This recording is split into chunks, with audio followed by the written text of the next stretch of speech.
Hi friend, it's Misha. Welcome to one of our mini episodes where I share a story with you that has nothing to do with your life, but in a fun way helps you think about your life.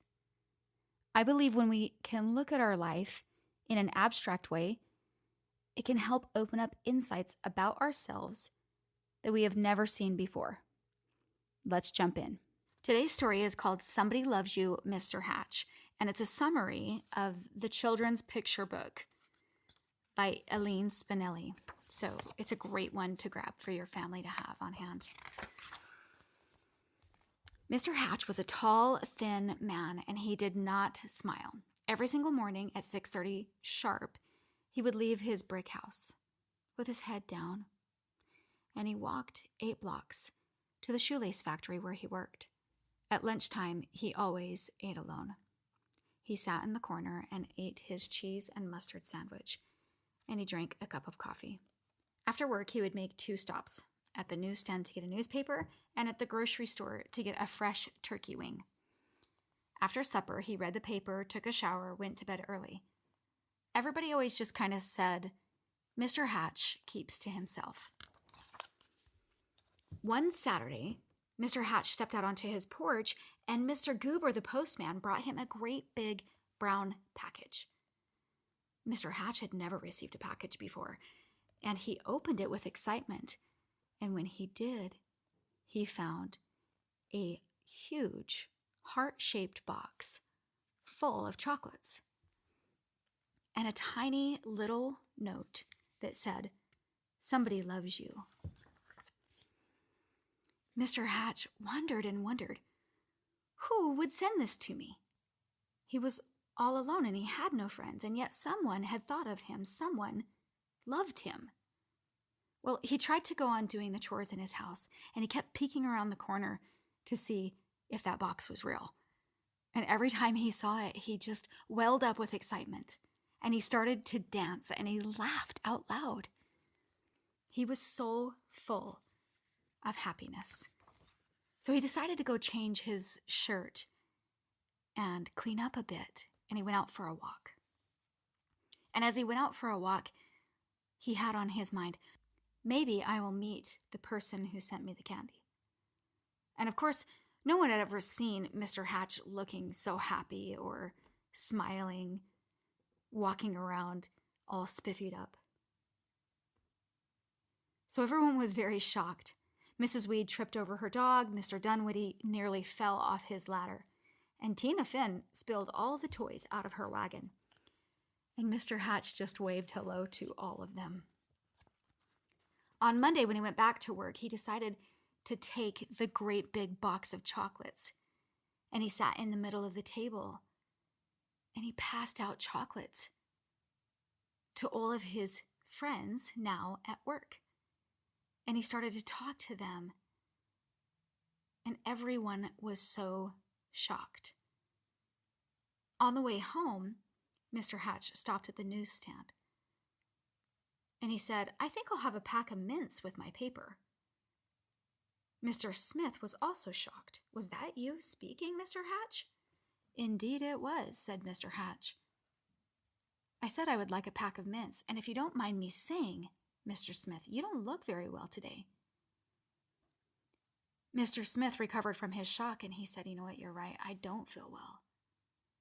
I'm feeling sick, and I was supposed to go to the doctor, but the newsstand has been so busy I couldn't get away. And Mr. Hatch said, well, I would be happy to watch your newsstand for you. And Mr. Smith could hardly believe his ears. And so Mr. Hatch watched his newsstand while Mr. Smith was able to go to the doctor. And when he returned, Mr. Hatch made his usual stop at the grocery store. And he said, I'm tired of turkey wings to Mr. Todd. He said, I think I'll have a nice fresh slice of ham. Mr. Todd weighed the meat, and he wrapped it, and he said, you look worried. And he said, I am. My little girl is late, and she hasn't come home from school yet, and I can't leave the store until my wife arrives. And he said, well, why didn't you just say so? Let me go look for your little girl. And so he walked to the school, and he found little Melanie Todd by the swings, and he brought her back to the grocery store for Mr. Todd. And Mr. Todd was so grateful. After supper, Mr. Hatch didn't bother to read the paper. He thought, you know what, I'm going to bake some brownies so I can share with my new friends at the shoelace factory tomorrow at work. And as he baked the warm chocolate brownies, all the children in the neighborhood started to smell the yummy scents of brownies. And Mr. Hatch noticed, and he said, well, I guess the shoelace factory can wait. And he decided to share them with his neighbors. And all of his neighbors came out and decided to have a brownie with lemonade. And everybody loved the mingling and the interaction. And they all danced and had a great time. And so the days and weeks went by.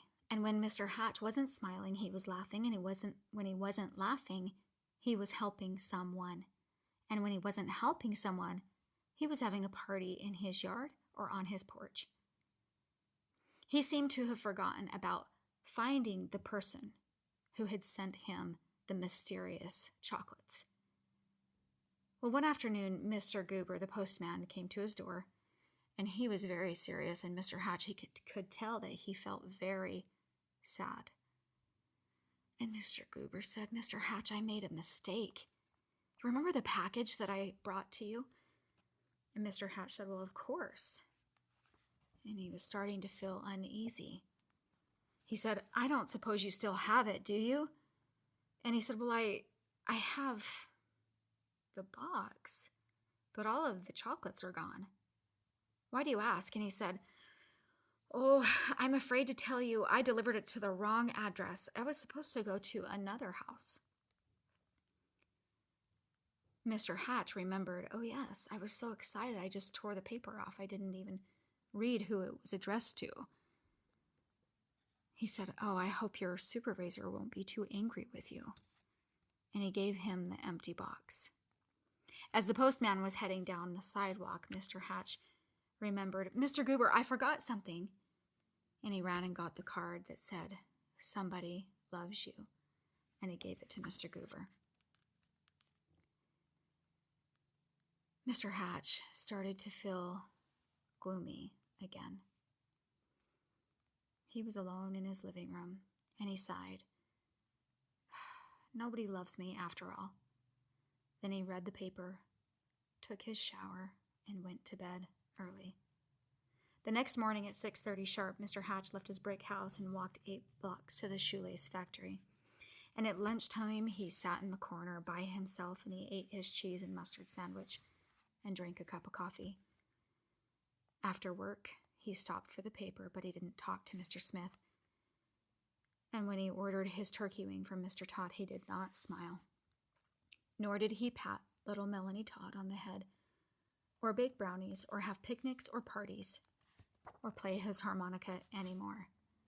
Everyone was so worried about Mr. Hatch. They said, what is wrong? We love Mr. Hatch, and we hate to see him sad. They started to remember all the good things that Mr. Hatch had done for them. Ah, poor Mr. Hatch, they said. What can we do? Then Mr. Goober announced, I have an idea. On Saturday morning, Mr. Hatch woke to a bright and sunny day. He put on his old overalls and he went out on the porch with his dustpan and broom. He could not believe his eyes. All over his porch were banners and streamers and candies and balloons, and there was a really big banner in the yard with tons of people standing there that said, everybody loves Mr. Hatch. Mr. Hatch dabbed at a tear with his handkerchief. I do believe, he sniffled. Somebody loves me after all. And then he smiled, and he laughed, and then he hurried down to be with his friends. All right, I hope you're looking for the lessons from these stories that make you think. If there's any questions or insights you have, don't forget to reach out. I would love to hear from you. You can DM me on Instagram at myfriendmisha. I'm here for you. I'm here for you to help you take a little bit of time for a mindset check that will alter your days and by so doing, alter your life. I'm here to remind you that in your life you have more power than you think you do. by breaking it down and walking through it with you. And I'm here to help you feel encouragement radiating from your body to live the amazing life that's in front of you. Keep on keeping, my friends.